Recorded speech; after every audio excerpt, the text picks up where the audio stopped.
Desa Pulau Seliu merupakan satu dari puluhan pulau yang ada di Kabupaten Belitung.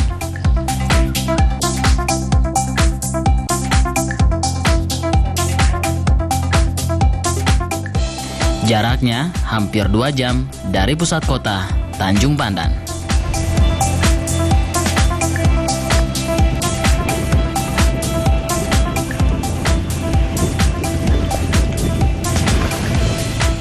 Layaknya pulau-pulau yang ada di negeri serumpun sebalai, Seliu juga dianugerahi potensi keindahan baharinya.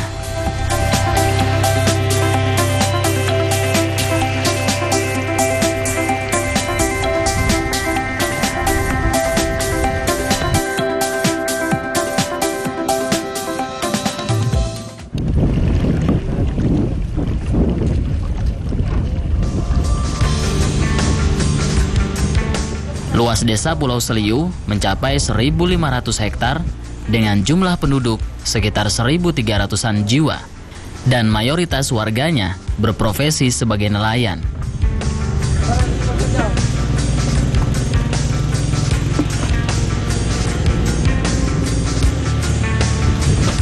Hasil bahari yang melimpah adalah salah satu kekayaan yang dimiliki pulau ini.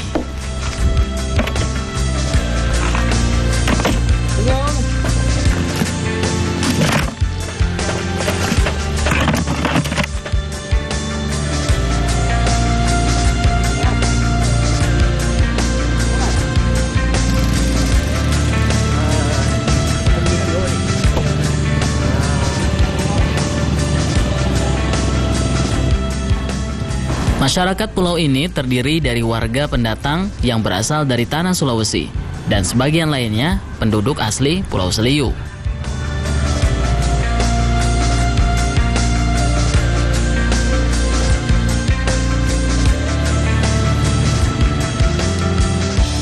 Meski berada di tengah laut dan jauh dari pusat kota, jangkauan pendidikan yang tersedia di pulau ini terbilang lengkap.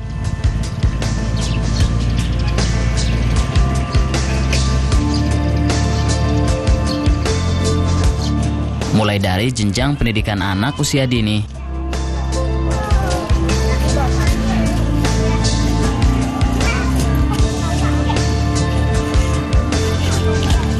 taman kanak-kanak,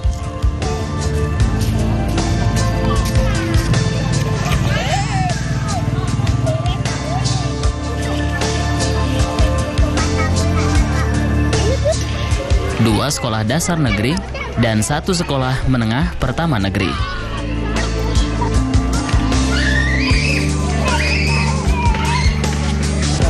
Ditopang semangat perjuangan yang tinggi dari tenaga pengajarnya, aktivitas belajar mengajar pada setiap jenjang pendidikan di pulau ini berlangsung baik meski harus berjuang menembus keterbatasan.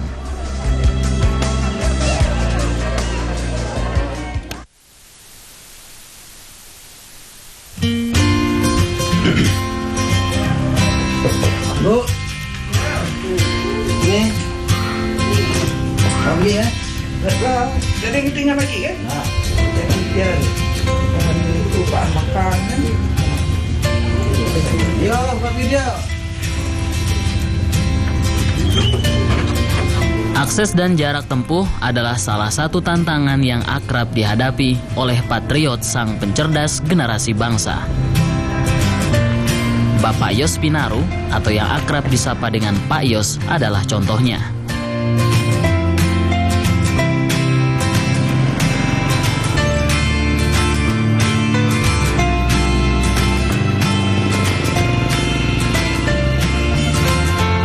Menempuh perjalanan selama 2 jam dari Tanjung Pandan untuk mengemban tugas di pulau sudah lumrah dihadapinya sejak 5 tahun terakhir. Kita jarak tempuh kita dari tempat tinggal kita yaitu di kota Tanjung Pandan itu cukup jauh. Kita harus menggunakan kendaraan bermotor darat dulu, memakan waktu lebih kurang 1,5 jam ya. Kalau dengan kecepatan sekitar 80 km. 80 km itu memakan waktu itu baru sampai ke pelabuhan. Di sana itu ada pelabuhan Teluk Gembira namanya. Nanti di sana kita menunggu lagi ya, menunggu kapal. untuk kita menyeberang lagi ke pulau. Ketika kita menyeberang di pulau juga, kita menggunakan kapal bersama masyarakat. Di dalam perjalanan juga di kapal itu kita juga menemukan berbagai macam kendala seperti cuaca yang tidak bersahabat kadang-kadang.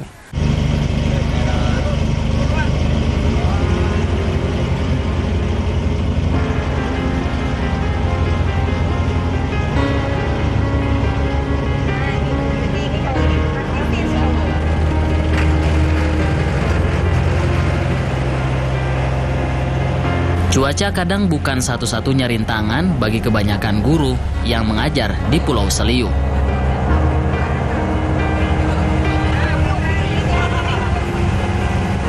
Sarana transportasi penyeberangan yang belum juga difasilitasi pemerintah tidak jarang mengalami gangguan, seperti mati mesin di tengah laut.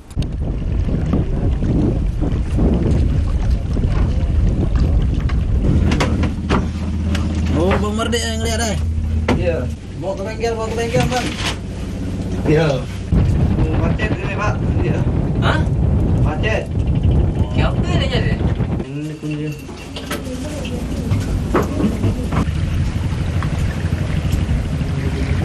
Jadi kalau SMP Negeri 4 Membalong ini hampir seluruh gurunya itu berasal atau tinggal di ibu kota kabupaten.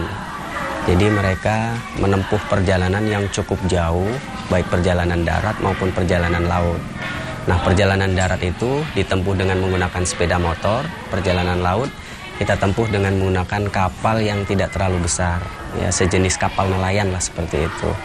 Jadi medan yang kita hadapi selama dalam proses perjalanan itu cukup berat, apalagi pada bulan-bulan tertentu, misalnya ketika musim penghujan, kemudian ketika musim gelombang cukup tinggi, itu akan menjadi kendala yang memang cukup berarti bagi kami rekan-rekan guru yang mengajar di SMP Negeri 4 Membalong. Ketika cuaca tidak bersahabat, ya kita tidak mundur ya, kita tetap maju. Karena apa? Karena kita punya tanggung jawab di sini, bahwa sekolah besok harus tetap jalan gitu, bahwa kita harus belajar besok.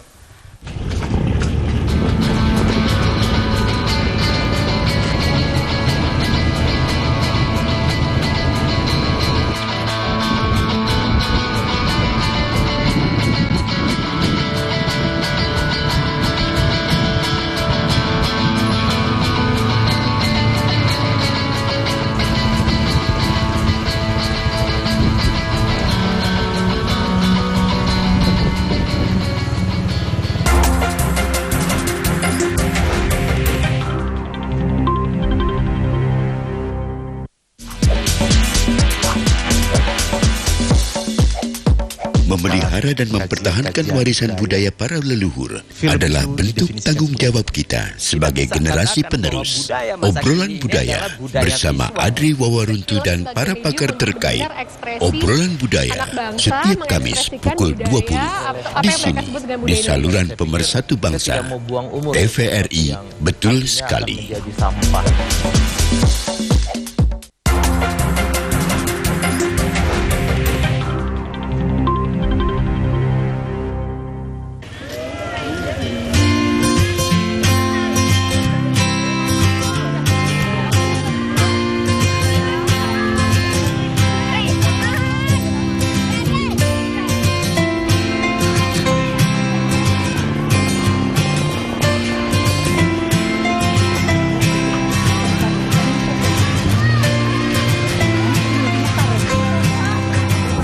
SMP Negeri 4 Membalong adalah satu-satunya sekolah jenjang SMP yang ada di Pulau Seliu.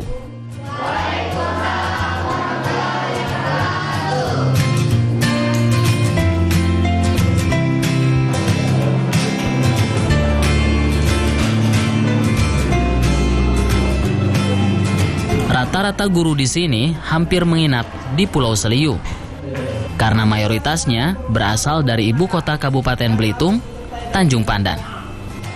Segala sesuatunya urusannya diserahkan kepada Allah. Dan Allah. Oh, Qad ja'alallahi Qad ja'alallahu likulli syai'in qadra. Kemarin ibu menyuruh kalian buat apa? Meski memenuhi standar dalam melakukan kegiatan belajar mengajar, sekolah ini juga memiliki kekurangan dalam fasilitas pendukung pembelajaran, seperti laboratorium IPA salah satunya. Kegiatan pembelajaran IPA itu tidak hanya menuntut teori saja, tetapi juga butuh praktek, yang dengan praktek itu anak-anak itu bisa memiliki pengalaman belajar yang lebih. Kalau misalnya anak-anak hanya mendengarkan saja, itu pengetahuan yang diserap itu akan mudah lupa. Tapi kalau praktek itu jauh akan lebih melekat di dalam memori mereka atau di dalam otak mereka. Nah, karena labor ini menjadi hal yang sangat penting dan pembelajaran diusahakan tidak monoton dengan hanya teori-teori saja, untuk mengatasi keterbatasan labor, guru IPA kami cukup kreatif melakukan inovasi-inovasi, misalnya dengan memanfaatkan lingkungan sekitar menjadi laboratorium alam. Misalnya kita di sini ada hutan, di sini hutan-hutan kecil dekat sekolah, kemudian ada pantai, itu bisa menjadi laboratorium alam yang menunjang proses pembelajaran. Itu yang dilakukan oleh guru kami. Lakmus merah bila dicelupkan ke larutan asam dia akan berwarna biru. Kurangnya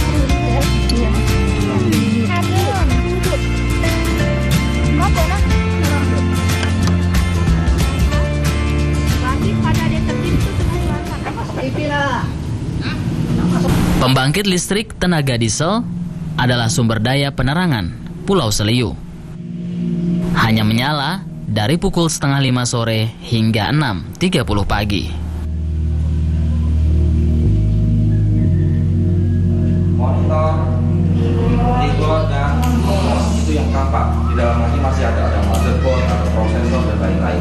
Tidak dipungkiri, kondisi ini membuat kegiatan belajar mengajar pada mata pelajaran berbasis komputer terganggu. Nyata. Sebenarnya Bapak juga heran kenapa sampai hari ini masih dilakukan monitor. Benar nggak? Benar. Apa fungsi CPU tadi? Pemproses ada di situ, ada prosesor, ada motherboard.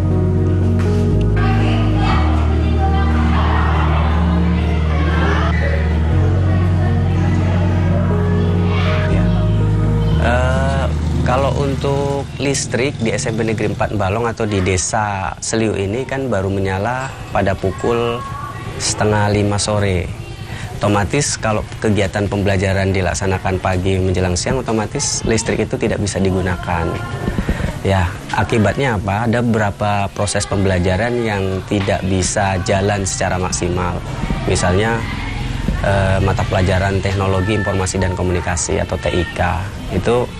Itu jelas akan sangat sulit dilaksanakan pada siang hari. Meskipun ada genset, tapi dengan penggunaan genset ini menyebabkan banyak alat-alat dari teknologi informasi yang kita punya itu menjadi cepat rusak karena listriknya tidak stabil.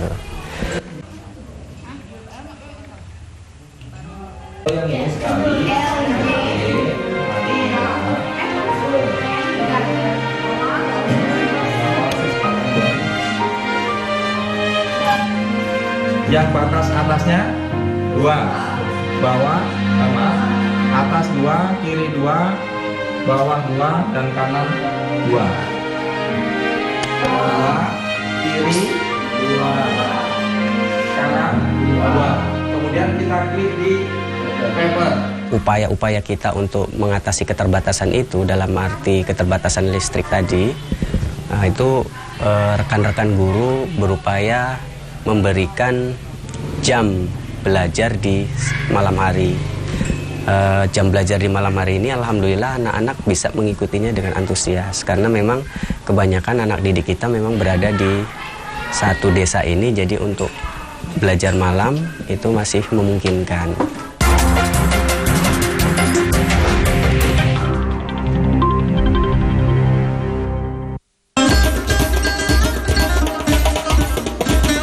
Suku-suku, perbedaan, ciri khas Indonesia. Ribuan pulau menciptakan adat istiadat. kenali setiap suku yang menjadi saudara kita se-Indonesia. Suku-suku setiap Jumat pukul 8.30 di TVRI.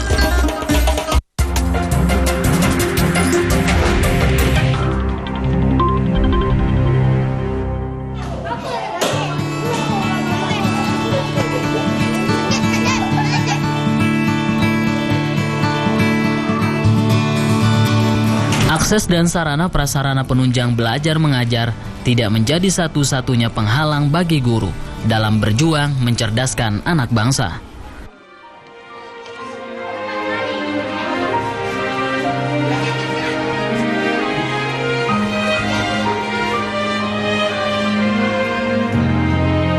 Muhammad Kuprawi, guru di sekolah SD Negeri 28 Membalong ini, memiliki perjuangan yang lebih berat jika dibandingkan dengan guru-guru kebanyakan.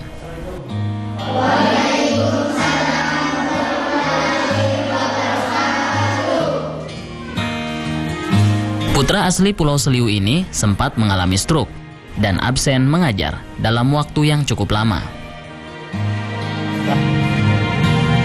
Motivasi yang tinggi dari sesama guru dan semangat pengabdiannya untuk menegakkan hak belajar di tanah Seliu membuat Bapak Kuprawi gigih mengajar di tengah perjuangannya untuk pulih dari sakit.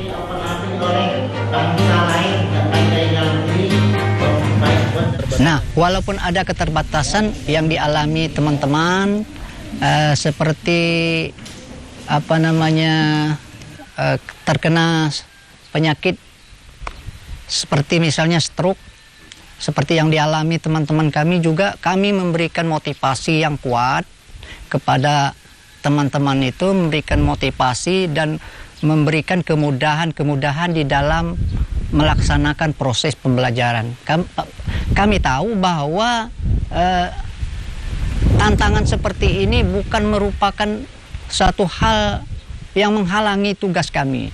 Jadi kami mengabdikan diri ini dengan sepenuh hati, dengan jiwa yang tinggi untuk memajukan anak bangsa ini, khususnya Pulau Seliu.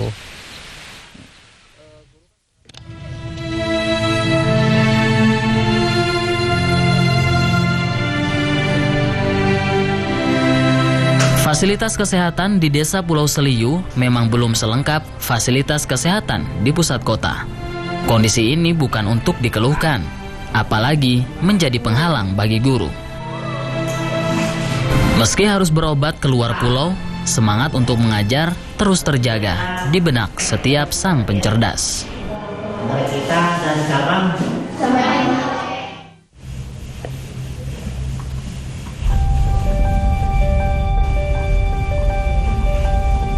Bagi Pak Yos Pinaru, menjadi guru di pulau terpencil adalah perjuangan untuk berdikari dan mandiri.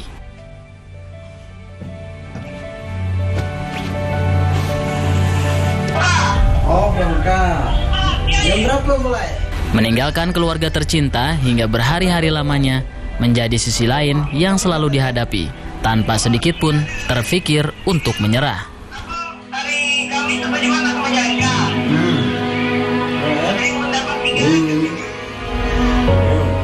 Menyerah dari renggangnya jarak, menyerah dari keterpencilan pulau, dan menyerah dari segudang keterbatasan lainnya adalah pantangan terbesar bagi sang pencerdas dalam bertugas.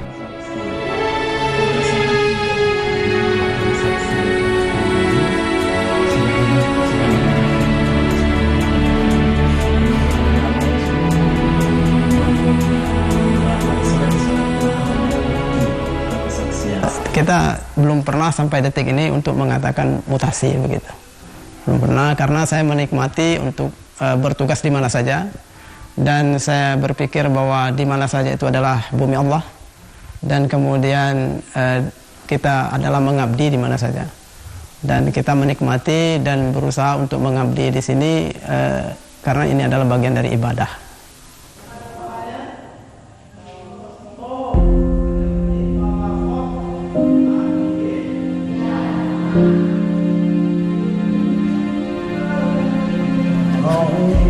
Mengabdi selalu menjadi kata kunci untuk terus terlibat dalam mencerdaskan generasi bangsa. Tidak hanya di dalam kelas, di luar kelas pun, guru sejatinya perlu menjadi sentral teladan dan ilmu bagi orang di sekitarnya.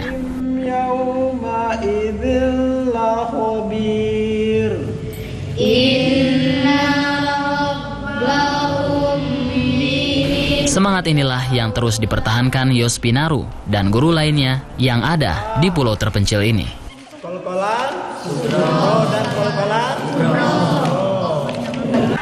Sisi-sisi yang berbeda lah dari guru-guru di luar pulau ini. Jadi memang meninggalkan keluarga untuk mencerdaskan anak bangsa itu menjadi sisi yang kalau menurut saya guru itu bukan hanya bekerja, tetapi lebih dari itu, lebih dari sekedar bekerja, tapi berjuang atau mungkin berjihad kalau menurut saya seperti itu.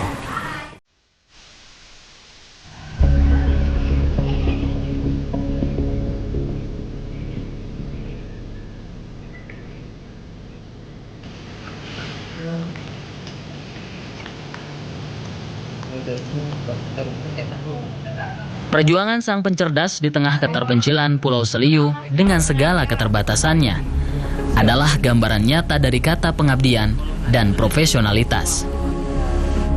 Keduanya sukar, tapi bukan keniscayaan. Terlebih dengan dukungan pemerintah dalam mewujudkan cita mencerdaskan generasi negeri. Atau di daerah yang memang perkotaan, ini memang wajib bahwa jumlah jam yang harus dipenuhi oleh guru yang memiliki sertifikasi itu 24 jam. Tapi di wilayah kepulauan itu tentu sulit. Makanya kita sekarang ini sedang mengusulkan dan memang mengharapkan kepada pemerintah pusat untuk memahami terhadap ini, sehingga untuk kawan-kawan guru yang ada di kepulauan tentu tidak bisa dituntut 24 jam. Karena kalau mereka harus mengajar di sekolah lain dan harus menyeberang menggunakan kapal, itu saya kira itu akan sangat sulit. Kami mengapresiasi ini dan saya sangat bangga sekali dengan mereka-mereka yang mengajar di kepulauan, terutama di Seliu. Begitu kita bangun sekolah, ternyata mereka juga bersemangat dengan keterbatasan seperti itu. Bahkan mereka harus meninggalkan keluarga di pulau dengan target mungkin seminggu sekali pulang. Nah, kita sangat mengapresiasi itu, dan juga dari pihak pendidikan maupun pemerintah daerah, bahkan pemerintah pusat, itu sangat menghargai mereka yang sudah melaksanakan tugas dan kewajiban mereka, dan itu pun bentuk penghargaan kita ya dengan adanya tunjangan TBK yang mungkin tidak sama dengan di pulau, kemudian juga ada tunjangan daerah khusus yang diberikan oleh pemerintah pusat. Nah, ini bentuk-bentuk penghargaan bagi guru-guru tersebut, dan sampai dengan hari ini kami bangga dengan itu. Untuk guru, saya lihat bagaimana semangat para guru untuk meningkatkan mutu pendidikan, memastikan tidak ada yang tertinggal, tidak ada yang tertinggal, juga tidak ada guru yang tertinggal. Oleh karena itu LPMP berupaya untuk ke depan akan memfokuskan kepada layanan pendidikan-pendidikan, terutama di daerah kepulauan seperti itu. Bagaimana gurunya bisa meningkat, bagaimana anak-anaknya lebih tahu dengan potensi lokalnya. Jangan sampai anak-anak ini dijauhkan dari daerahnya atau dari habitatnya yang sesungguhnya potensinya sangat luar biasa.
Kembali kami hadir dalam info Pilkada serentak. Menteri Dalam Negeri Cahyokumolo menyatakan pemerintah daerah tidak dibenarkan memotong secara sepihak anggaran penyelenggaraan Pilkada serentak 2015 yang sudah disetujui berdasarkan naskah perjanjian hibah daerah. Setidaknya ada 10 daerah yang melakukan pemotongan anggaran Pilkada. Mendagri Cahyokumolo menegaskan sesuai hasil rapat koordinasi dengan Menko Polhukam Luhut Panjaitan bahwa hal mengenai pemotongan anggaran Pilkada tidak dibenarkan. Sesuai arahan Menko Polhukam bahwa Kemendagri, DPRD, Kejaksaan, dan Polri harus